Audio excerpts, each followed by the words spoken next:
ఈనాడు మనం 21వ శతాబ్దంలోనికి అడుగుపెట్టాము.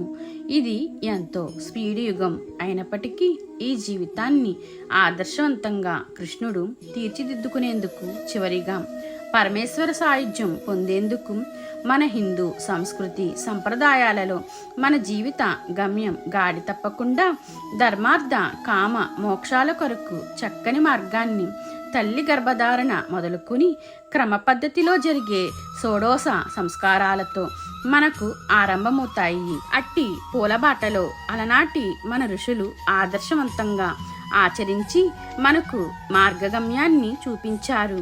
ఆ బాటలోనివే ఈ నోములు, వ్రతాలు, ఉపవాసాలు, పండుగలు అన్నవి.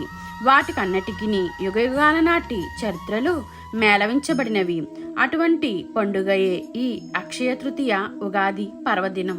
వైశాఖ మాసస్య ఛాయ తృతీయ నవమ్య సౌ కార్తీక శుక్లపక్షే నవస్య మానస్య తమిశ్రపక్షే త్రయోదశి పంచదశి చ మాగే. కావున ఇది కృతయుగం ఆరంభ ఉగాది అని విష్ణు పురాణాదులు పేర్కొనుచున్నవి. కొన్ని ప్రాంతములలో వైశాఖ శుద్ధ తదియనాడు ఈ పండుగ చేయుచుందురు. ఈనాడే బద్రీనారాయణ మందిర ద్వారములు భక్తుల దర్శన నిమిత్తం తిరిగి తెరుతురు. అంతవరకు ఈ ఆలయం మంచుతో నిండి ఉండి అగమ్యగోచరమైన ఈ ఋషికేశము భక్తులచే కిటకిటలాడుచు పూజాధికాలు ప్రారంభమగును. ఈ దినమున కొన్ని ప్రాంతములందు స్త్రీలు చిన్ని కృష్ణునికి, గౌరీదేవికి డోలోత్సవం జరిపించి ముత్తైదువులను, కన్యలను పూజించి ఫలపుష్పాదులు, శనగలు వాయనమిచ్చి సత్కరించెదరు.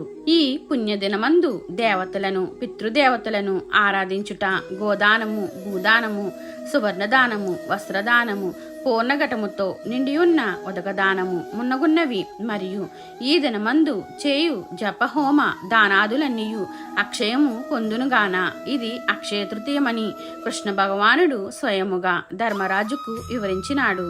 ఇందులొక పురాణగాథ కలదు. పూర్వము ఒక వైశ్యుడు ఎన్నో దారిద్ర బాధలు వెంటాడుతున్న సత్ప్రవర్తన వేడక జీవించుచు ఒకసారి ఒక పౌరాణికుడు వైశాఖ శుద్ధ తృతీయ నాడు చేయు స్వల్పదానమైనను అక్షయ ఫలప్రదము అని చెప్పగా విని ఆ దినమందు గంగలో స్నానమాచరించి దేవతలకు, పితృదేవతలకు తర్పణమాచరించి ఇంటికి వచ్చి సద్బ్రాహ్మణులను ఆహ్వానించి వారికి యథాశక్తి భోజన తాంబూలాదులతో దానమిచ్చెను.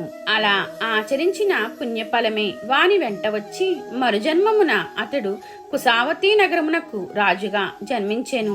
అయినను అతడు ఎన్నో యజ్ఞయాగాదులు, దాన ధర్మాలు నిర్వర్తించుచున్నను వాని సంపద అక్షయమొకటే కాని తరుగుటలేదుట. అందువలనే మన పౌరాణికుల మాటలు పెడచెవిని పెట్టకుండా విశ్వసించే వారికి విశ్వసించినంత ఫలం ఉంటుందని పెద్దలు చెబుతూ ఉంటారు. వైశాఖ శుక్ల పక్షేతు తృతీయ రోహిణీయుత దుర్లభ బుధాచారేణ సోమనాపియుత తదా. వైశాఖ శుక్లపక్షం తృతీయ రోహిణీయుతమైన అత్యంత పుణ్యప్రదమైనది అని విష్ణు పురాణాదులు చెప్పుచున్నావని పరమ భాగవతోత్తముడు నారదీయ వచనమును నిర్ణయామృతకారుడు ఉదాహరించినాడు. అట్టి పుణ్యఫలాన్ని అందించే ఈ అక్షయ తృతీయను భక్తి శ్రద్ధలతో ఆచరించి సర్వులము పునీతులవుదాము. మీకు ఈ వీడియో నచ్చితే లైక్ చేయండి, షేర్ చేయండి, కామెంట్ చేయండి, నా ఛానల్ని సబ్స్క్రైబ్ చేసుకోండి.